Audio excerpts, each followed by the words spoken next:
Alright, what we have here is a 1973 115 horsepower lower unit. Johnson Evinrude. It's Evinrude. There you go. It is leaking something fierce. So today we are going to figure out why, where, and if we can fix it. There's no way if we can, if I'm going to fix it. So, get some screws out, let any fluid that's left in there drain out, and we will take it from there.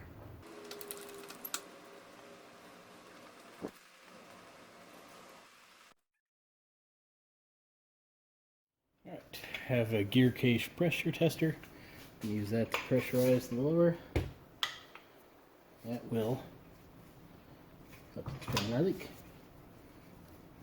Had to get the seal out of there. Gets in the way of the O-ring.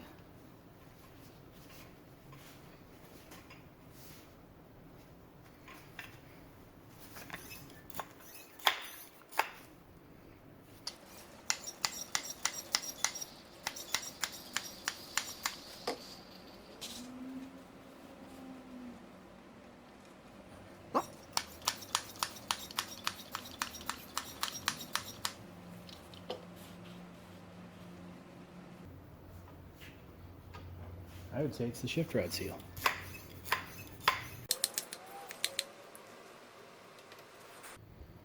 Alright, measure where the shift rod is. Let's go right on the housing.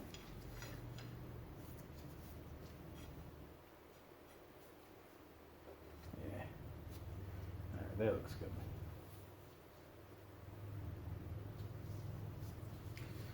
Lock it down, and that will make sure shift rod goes right back in the same spot. Let's get this off, see what we're dealing with.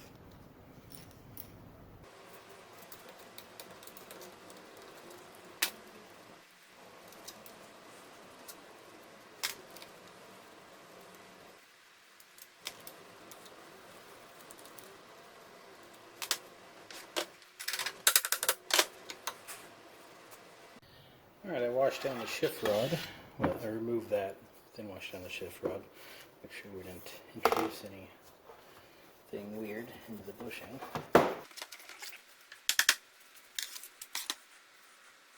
So, might need a bushing, but I don't think so.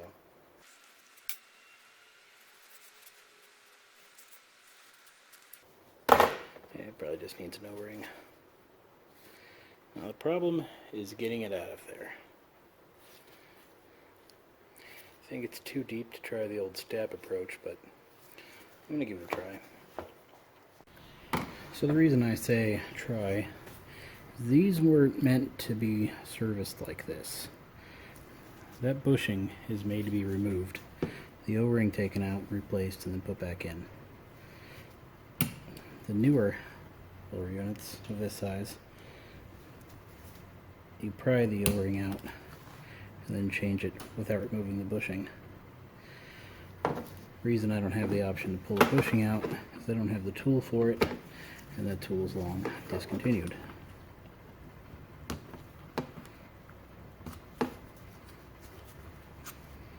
But if you're going to be watching this video,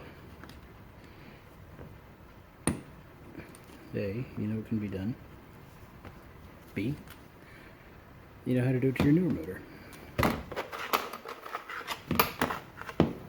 So what I do is I stab it and then pry it out, and then kind of push it down and around.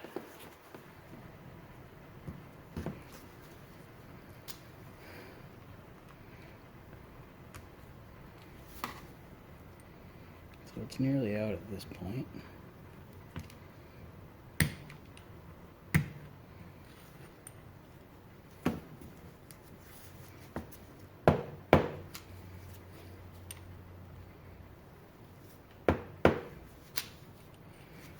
That is one rock hard old O-ring.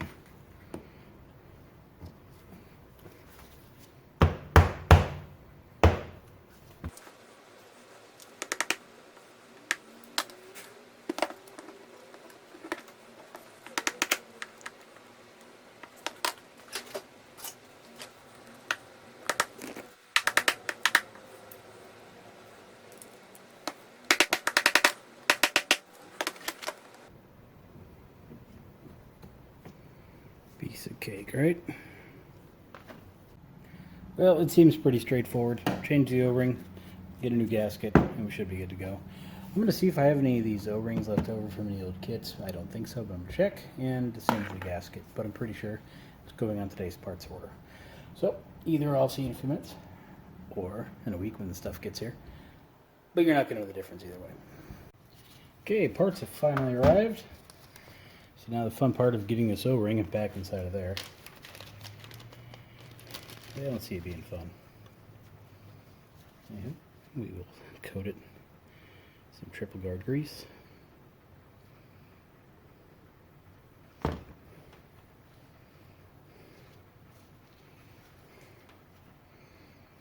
Probably put it in from the bottom. Looks like less of a run that way. Oh, I really don't think it's going to make a difference. I think this is going to be a pain either way. I'll just put it from the top. At least I can get my finger in it that way. So I squeezed it, forced it in.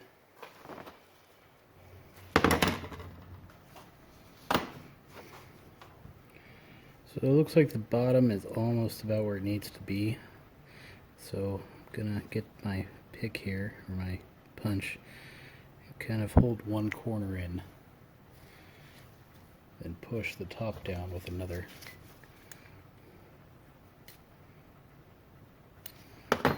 And kind of work it around back inside of the groove, which I know is not easy to see or do.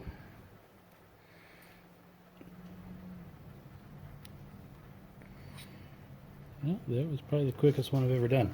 So either I'm getting that good at it, or it was just that easy. So I pour some triple guard grease down inside of there. Put some on the shift rod O-ring threads. This is so the threads don't tear up the O-ring as they go in.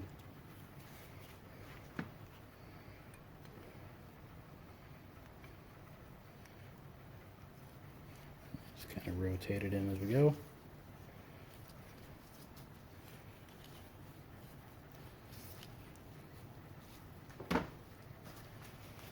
And naturally, forgot to remove the old gasket before putting this in. Nothing new. Doesn't really matter, it's on there. Just means I have a pole to deal with.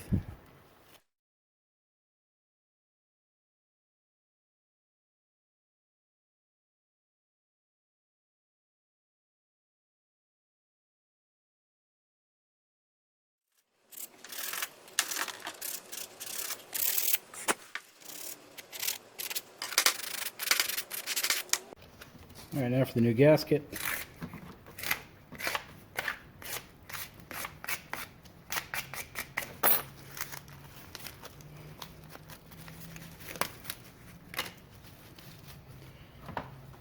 Some triple guard grease on it.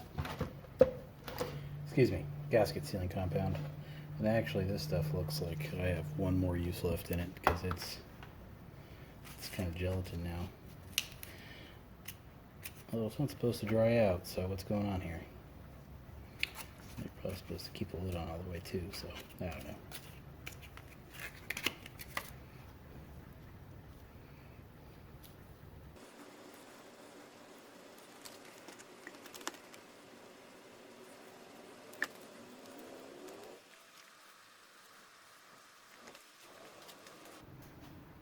There's a little notch in the back, a little notch on the shift rod.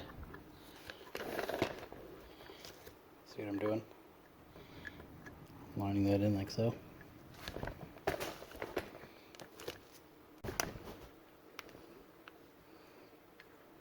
Now, most shift rods, at least newer ones, aren't going to have this. They're going to have a screw, just screws in. But if you're doing one of these older ones, that's how to do it. Now, all of the hardware, you should do something to make sure it doesn't seize itself up. For that, we'll use some of this gasket sealing compound once again. And coat every screw with it. So, next time you take it out, you won't have any broken hardware.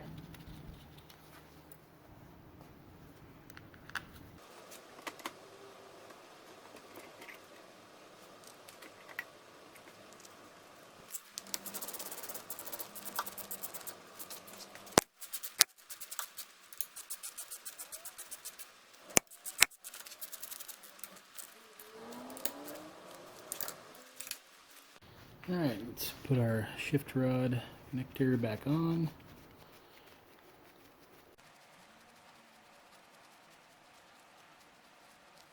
Alright. Now we gotta check the alignment of this thing.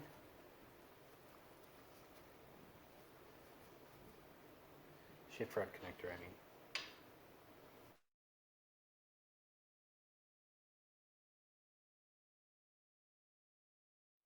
Alright, good enough. Alright, let's check our work.